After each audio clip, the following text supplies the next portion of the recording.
Now, for problem 610, I am going to pay attention and review the requirements for you. Calculate the amount of revenue and gross profit to be recognized in each of the 3 years. Now, we know the contract price is $10 million. The actual cost to date is the $2.4 million of construction in progress cost, and the estimated cost to complete as of the year end is $5.6 million. So 10 million minus the $8 million gives you an estimated profit of $2 million. So revenue recognition for the year end 2021, we would take the cost incurred, the actual cost of $2.4 million, divided by the total estimated cost in 2021, which was $8 million. So based on the cost incurred divided by the total cost, which includes the cost incurred and an estimate, is 30% times $10 million of the total revenue. So in year one, 2021, there is $3 million of revenue to be recognized. Now in 2022, we can see, again, the contract price, the total revenue was $10 million. Now the actual cost to date would be, because it's to date, it would include 2021 of $2.4 million and $3.6 million in 2022. So that would give us actual cost to date to be $6 million. The total estimate to complete would be $2 million. So our estimated cost would be $8 million. So again, our estimated gross profit is $2 million. So the revenue we would recognize would be the actual cost to date in 2022, which is the 2021 and 2022 cost to date of $6 million. The total, which is the actual plus the estimate, is $8 million. So now the project is 75% complete, which would be $7.5 million. However, of that $7.5 million, we recognized $3 million at the end of 2021 in revenue. So the remaining amount of revenue that would be recognized in 2022 is the $4.5 million. Now in 2023, in the year of completion, we can see 2023, the actual cost to date was the $6 million plus the 2023 of $2.2 million, which is $8.2 million. So our actual estimated profit is now $1.8 million. Now, at the end of 2023, the project is 100% complete. So the total revenue would be $10 million minus what we have already recognized. In 2022, we recognized $4.5 million. In 2021, we recognized $3 million.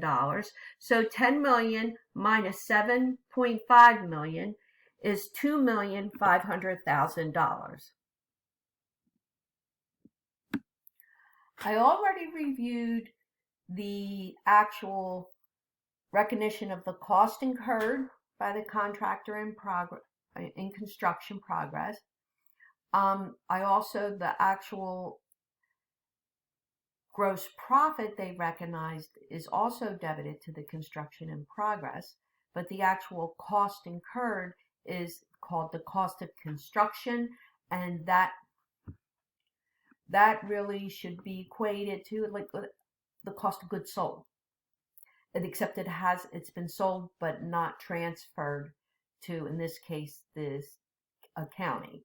So that actual cost incurred was $2.5 million given to us, And the revenue from the long-term contract is $3 million, which we just calculated the revenue actually to be reported each year under the percent of completion method. So the gross profit is $600, but that is also debited to account construction in progress. We know that's an inventory type of account on the builder's books, and that represents the gross profit.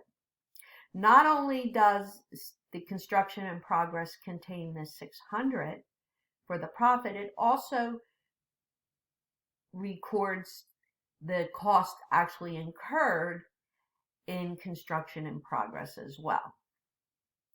Now, in 2022, we calculated the revenue from the long-term contract to be $4.5 million. To refresh your memory, the total was $7.5 million, but that included 2021 and 2022.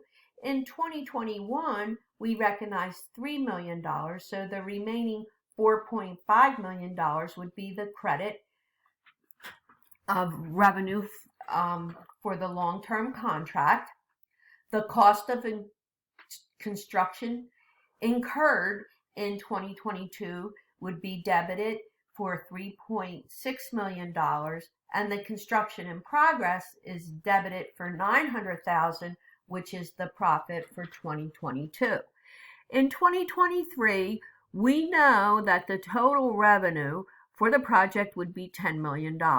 We've already recognized $7.5 million, so now we have to credit revenue for long-term contracts to be $2.5 million. The cost of construction in 2023 was $2.2 million, and the construction in progress would be the $300,000 gross profit. And that happens under the percent of completion. Every year we will recognize the revenue, the cost of construction, and the gross profit for all 3 years. But under the completed contract method, you don't wait until the asset is completed. And in that case, you would credit revenue for the full amount of the revenue of $10 million. The cost of construction for all 3 years totaled $8.2 million. And under the completed contract method, the CIP was $1.8 million, and that CIP represents the profit of $1.8 million, where when we actually do the percent of completion, the 600, 900, and 300 is recognized over 3 years, but in total it is $1.8 million. Now for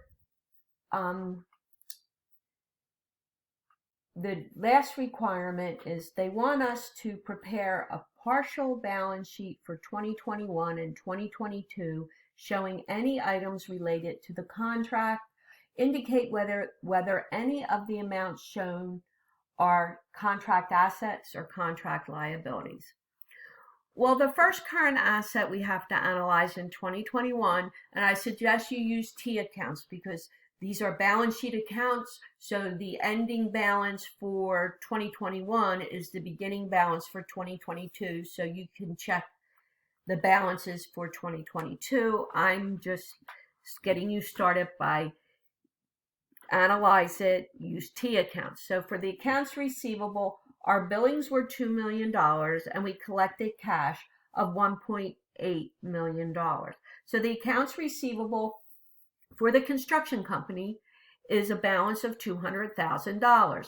Now, construction in progress consisted of the actual cost incurred in the year for $2.4 million, plus the gross profit we recognized of $600,000. So construction in progress is $3 million. And our billings was $2 million. So the cost and profit in excess of billing is $1 million. So in this case, the actual calculation of cost and profit in excess of billings is on the asset side of the or the debit side or the asset side of the balance sheet. If the actual billings were exceeded the construction in progress account, then it would be billings in excess of cost and profit, and that would appear on the credit side of the balance sheet or the liability side. The other thing I want to point out to you is an important item not to forget. After all the recognition of the billings, the cost, the cash received, the revenue, profit, and the cost of construction, you must then close out your billings on construction account, which is from the journal entries we first did at the beginning of this analysis. The billings on construction account was a credit account, and you would debit the billings on construction account and you would credit construction in progress.